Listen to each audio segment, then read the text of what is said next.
Hindi pa nangangalahati sa termino ang Marcos Jr. administration ay kaliwat kanan na ang mga ginagawang kilos protesta laban sa pamahalaan. Hindi lang sa Luzon, Visayas at Mindanao, kundi maging sa ibang bansa, iisa lang ang sigaw ng mga Pilipino. Marcos Isay! Marcos Isay! Marcos Isay! Ilang araw lang matapos ang ginawang National Day of Protest nitong 30 ng Hunyo, na dinaluhan ng libo-libong Pilipino sa buong mundo, heto at muling nagtipon ang ilan sa ating mga kababayan para ipanawagan ang pagbaba sa pwesto ni Bongbong Marcos. Daan-daang volunteers ng mamamayan ayaw ng digmaan at Marcos Alis Dyan movement ang nagkaisa para iparating sa pamahalaan ang kanilang mga hinaing. Tatlo ang branches ng gobyerno natin, executive, legislative, tsaka judiciary. Anong ginawa ninyo ngayon? Anong ginawa ninyo sa bansang ito? Bakit hindi kayo manindigan para sa taong bayan, lalo na sa banta ng giyera na tayong lahat ay mamamatay? Ayon kay dating Department of Energy, Undersecretary Ben Ranque, kaya nila binuo ang Marcos Alis Dyan movement ay dahil punong-puno na sila sa pagiging mahina at kawalang resulta sa pamamalakad ng mga nasa kapangyarihan ngayon. Kaya kinasa namin itong Marcos Alis Dyan kasi wala na kaming magawa. Enough is enough. We have had trouble. Enough for the trouble. Marami ng kaguluhan. Mataas na ang kagutuman. Bumalik ang druga. Bumalik ang criminality. Bigas saan? Ang 20 pesos mo. Di ba? Nag-iisip ka ba? Para naman sa dating Philippine diplomat at political analyst na si Adolfo Paglinawan, nanganganib ngayon ang ating bansa dahil sa presensya ng mga Amerikano. Punta tayo mula noong 2001, 2003. Nagpunta sila sa Iraq, ginera nila Iraq. Nagpunta sila sa Afghanistan, ginera nila Afghanistan. Punta sila sa Syria, sa Libya. At ngayon nasa Ukraine na sila.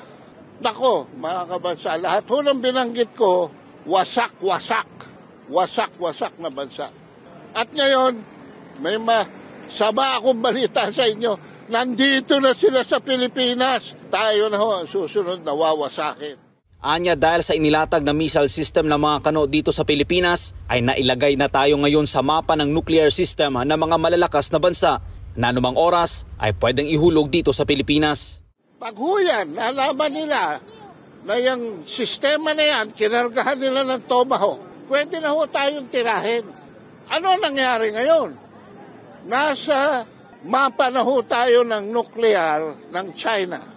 Nasa mapa na tayo ng nuklear ng Russia.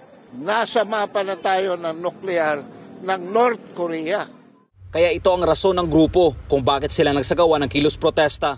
Ang Amerikano, same time kaibigan natin. Pero ayaw lang namin ng inyong foreign policy na pupunta kayo dito parang koloni pa rin ninyo kami.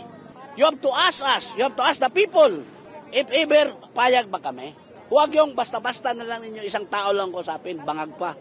Kaya kinasa namin itong Marcos Alis Dyan. Kasi wala na kaming magawa. Enough is enough. We have had trouble. Kaugnay nito may panawagan ng ating mga kapatid ng Muslim at mga kababayang OFW kay Bongbong Marcos. Kaming mga Muslim, siguro naalala niyo po yung tinatawag na Marawi Seeds. Sa aming mga Muslim, ayaw na namin maulit ang nangyari sa Marawi, na talaga namang walang humpay ang putukan dyan. So kaming mga Muslim, kaya po kami nandito para po iparating na ayaw na namin maulit ang nangyari nung nakaraan. Mahal na Pangulo, tandaan mo ang sinabi mo noong nangangampanya ka. Ang pangarap mo ay pangarap ng mga Pilipino. Bangag ka ba ng sinabi mo yon? Kasi walang Pilipino na naghahangad ng digmaan. Walang Pilipinong naghahangad ng panganib para sa kanilang pamilya. Ngayon po kay General Browner po, tignan nyo ang kalagayan ng Pilipinas. Hindi po kami handa sa kahit anong gulo.